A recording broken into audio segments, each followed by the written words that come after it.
I visited the house, but I would throw away everything that belonged to Grandma, so it's okay. Don't worry about it. My son's wife said. She wasn't the only one who was troublesome. Get out. This shabby accident property is more than enough for free. This is the house where Grandma passed away, isn't it? This is an unlucky house that will only become a debt. Even her parents shout together. But that house. When I tried to say that. Okay. Okay. Please leave quickly. She was locked out with a sneer. I'm Camilla, 54 years old. My husband is David, 56 years old. My son Luke is in his second year of marriage. My son's wife is Ellie. She used to work for the same company as my son and retired when they got married. Luke has a transfer every 3 to 4 years due to work. I want to go with him, so it's difficult to decide when to quit, so I don't work. After getting married, Ellie became a housewife. The two of them rented an apartment relatively close to our house and lived there. A very smooth married life. Until then. Transfer has been decided. Luke called me. So? I thought it was about time. Where? It's a pretty far place. The land he mentioned was a distance that could be reached by Amtrak. So? When are you moving? You should check out supermarkets and stuff when you get there, and you should move with plenty of time for Ellie. So I gave Ellie some advice. Then? No, that's not it. Luke hesitated for a moment. And he continued with the next words. I'm going to be transferred alone. What? I expected a transfer, but being transferred alone was too unexpected. It's different from what we talked about before we got married. But Luke said something even more unexpected. Hey. The house where Grandma who is hospitalized now lived. It's empty now, right? So? She said she wants to live there or something. What? What do you mean? My mother who is hospitalized does have a house where she lives alone. But she hasn't passed away yet, and we haven't even thought about what to do after that time comes. It doesn't make sense for my son's wife to use it as her residence without permission. And on top of that, she wants to live there. It's too incomprehensible. I'll take the phone. Please. I thought I'd talk to her firsthand. Hello, this is Ellie. She answered the phone smoothly. And before I could ask her anything, she started talking. People will eventually end their lives. So when do you think she'll pass away? What? That's not good luck at all. And it's too insensitive. So I want to move there within a month after her death. Wait a minute. Can we talk about Luke's imminent transfer first? You said at the time of your marriage that you wouldn't work so you could go wherever you wanted whenever he moved. I thought you were ready to go with him on his transfer. Then? Well, that's true. But the story has changed, hasn't it? I didn't know there was an empty house before we got married. If we have a house, I won't have to work anymore, right? And if we live with my father and mother, we won't have to pay for nursing care in the future. What? Huh? What did you just say? Are you going to live with your parents? I threw questions at her in rapid succession. I didn't understand what she meant. Am I talking to an alien family? Are they going to use my mother's house as a base for conquering Earth? Wait. Can I talk to Luke? I think it will be a waste even if you talk. Bye. The phone was hung up. I couldn't talk with Luke. Of course, I immediately called Luke's smartphone. But he didn't answer the phone. I called him back many times, but he didn't answer. Was his wife telling him something right now? I told my husband what happened while my face turned pale. What? Naturally, my husband was also shocked. No. No. Wait a minute. Your mother was already hospitalized at Luke's wedding, and Ellie has never met her. So, why do you have to donate the house to her in-laws? My husband had almost the same reaction as me. You think so too? I thought for a moment that my values were strange because she said it so naturally. But as we talked, we gradually calmed down. Well, of course, that kind of talk won't work. If you refuse, it'll be okay. That's right. If I don't give her the key, and if I don't give permission for inheritance, which will probably happen, it'll be okay. But the Space family hadn't given up on their ambition to conquer Earth. Then Luke went on a business trip alone, and 6 months passed. According to Luke, his wife wouldn't move no matter what happened, and the moving date came. Of course, she stayed alone in the neighborhood during that time and didn't contact me at all. And then, my mother passed away. She had received a life expectancy notice and had been hospitalized for a long time, so I was naturally prepared. However, the funeral was tough. It's often said that when you're in this situation, you only remember good things, but my mother was really warm-hearted. So even though I held such feelings, tears flowed when we said our final goodbyes. After finishing the funeral and seeing off our relatives who had come to visit us, Luke's family was the last to leave. However, at that very last moment when they were leaving. Well then, mother-in-law. I've been saying this for a while now, but can I have the key? She said it in such a natural tone as if it were obvious. What? It wasn't a story to ask in this situation. I couldn't believe my ears. Oh. Never mind. I'll get it myself. Huh? She didn't even wait for me to recover from my confusion. I saw it there on the day of our wedding greeting. She walked into the living room without permission and opened one of the small drawers in the corner. Then she took out a key with a plate that read Mother's House. I think it took less than 3 minutes for her to do all of these actions. Each action, opening a drawer without permission, taking it away as if it were obvious. Today was a funeral. Everything was unreasonable. Wait a minute. I couldn't help but raise my voice in protest. But Ellie ignored such voices and went back to the entrance as if nothing had happened. Luke. When I realized that my voice wouldn't reach her, I called out to Luke instead. Stop that wife of yours. My son. My son, who had been stunned, finally came back to his senses. Wait a minute. Luke rushed to the entrance in a hurry and scolded his wife. Then, go back to your business trip quickly? This is our story living in Chicago. Outsiders should keep quiet. She said something like that. Outsiders? That house is. You won't make it to your reserved Amtrak if you don't hurry up and take a taxi soon? Call a taxi quickly. Then she opened the door and left. The door closed. Luke stood still. I sat down exhaustedly. Never come again. My husband trembled with anger. Luke had work to do and had already reserved an Amtrak ticket, so he went back home on that day. 2 weeks later, I called my daughter-in-law frequently and even visited her as a last resort without contacting her. However, she didn't answer the phone, and even though she was clearly at home, she didn't answer the doorbell. I called from in front of her room. She came out only once. I looked around the house, but I would throw away everything that belonged to Grandma, so it's okay.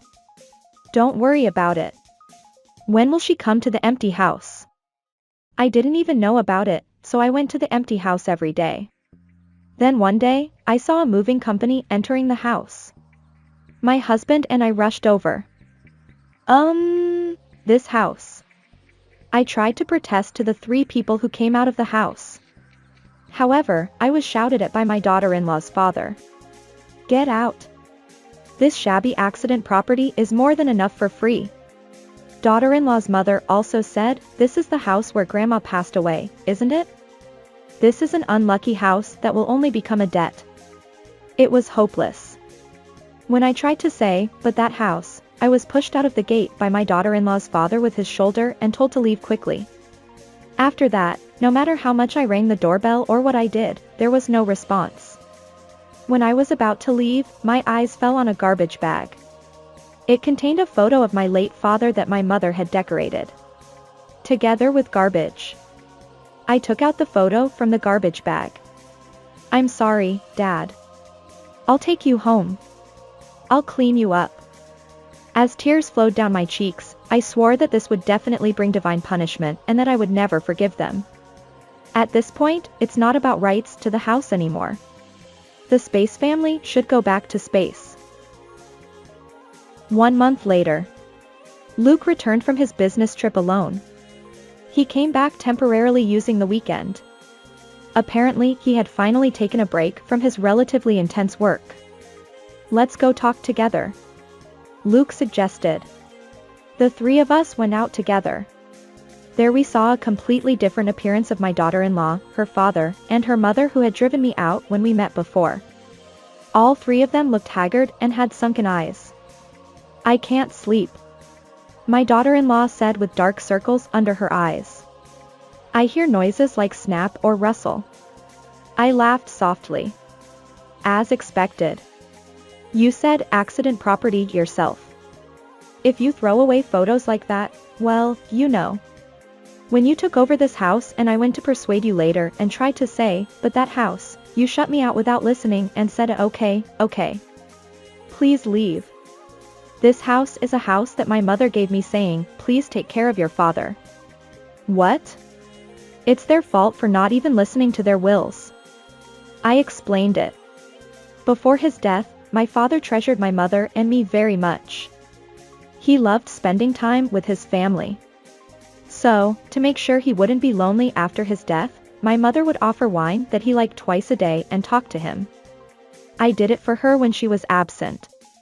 But it's strange, isn't it? Maybe it's because of my father's personality that watched over us before he passed away. There were various things like if we did home gardening, we could harvest crops, the rabbit we kept lived a long time, and my mother could pass away peacefully without much suffering. But this time is different, isn't it? Of course, he would be angry if he was suddenly thrown out. What? As my daughter-in-law was about to say something like, there's no such thing as a curse, there was another snappy sound somewhere in the house. The three of them huddled together. It's not just the sound, there's a leak, and sometimes something crumbles with a rustling sound. It's too dangerous to sleep at night. Well, that must have really angered my father. I said leisurely. If it's such a haunted house, you should have told us. That's not something you should say after occupying it without permission. All three of them seemed unable to retort. Well, it's time to leave, my husband declared. What? Don't decide to leave on your own. When my daughter-in-law shouted, her mother joined in. My husband and I have always been renting. We were planning to move into a barrier-free apartment eventually. My husband replied nonchalantly. Then you should look elsewhere with the money for that barrier-free apartment. However, her mother said, we used all the money because our daughter brought up this house. We were really deceived. This thought process of occupying the house and pretending to be a victim. This has become a case where we must crush both the parent and child. Then my husband said, but do you know that you messed up the interior of this house by yourselves? What? It was an unexpected point that they hadn't anticipated. The three of them exclaimed in surprise in unison. But after a momentary pause, Ellie regained her sanity and shouted. What? The photo? I threw away the photo. No. You guys knocked down the living room and the adjacent room. You called it remodeling. But isn't it better for the living room to be spacious? My daughter-in-law retorted. Rather than having many old rooms, it's better for 3 people to live together. Her father also joined in. 3 people? It's not 4. It's amazing that my son wasn't included at this point. My husband laughed and said, ha, ha, ha. The 3 of them looked at him with puzzled faces. My husband pointed to a certain place. You cut down the pillar. Oh. When he said that, I noticed where he was pointing. There was certainly a large pillar when I entered and exited. My husband began to speak. The construction company that entered this remodeling was an acquaintance of mine. It was Mr. Wilson. I also remembered the name of the person he was talking about. Actually, my husband's job is an exterior wall painter. He often gets work from Wilson Construction. The president of Wilson Construction is a one-man contractor and my husband's classmate. You guys told Mr. Wilson to cut the pillar because you wanted to remodel it here. When Mr. Wilson tried to say, but that pillar, he heard a condescending remark from you guys saying, yes, just listen to what the customer says, this construction company. Mr. Wilson was troubled and consulted me, so I replied, please respond as they say. You guys didn't listen, and you didn't listen to your wife's argument this time either. You should pay for your own mistakes. What? It was clear from their expressions that the price was too high. This house is old as you guys say. It's a house built with one pillar supporting it. It has lost its main pillar and is now supported by walls. Even if it doesn't collapse all at once like in a comedy, various parts will come loose eventually. Leave before it collapses. Even if you say that, we have nowhere else to go. You have a big sin for knowing and leaving it alone. Fix it with your own money. Luke suddenly intervened in the noisy argument. There's no reason to help others. What? My daughter-in-law shouted in a frenzy. Did I do something? Of course. It's a splendid crime called real estate invasion. And you damaged property by throwing away photos without permission. What? She shouted again at the words that could be answered immediately. My son answered. Of course. You guys lived in someone else's house without permission.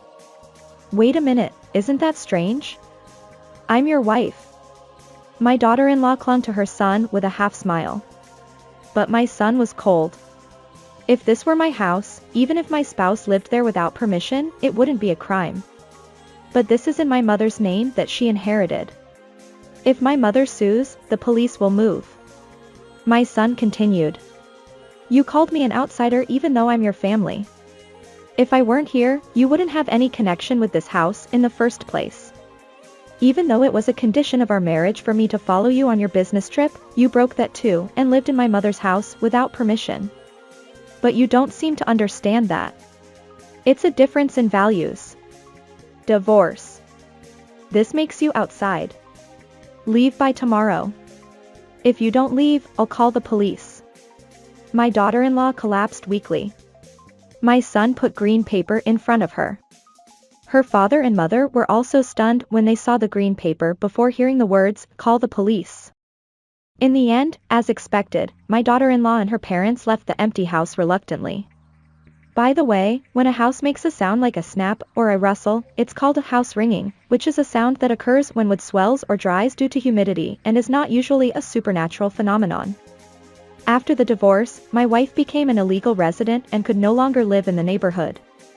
My parents also spent all their money on overseas travel, so the three of us were wandering around. As for me, I put the photo I rescued that day at home and started praying with my mother's photo.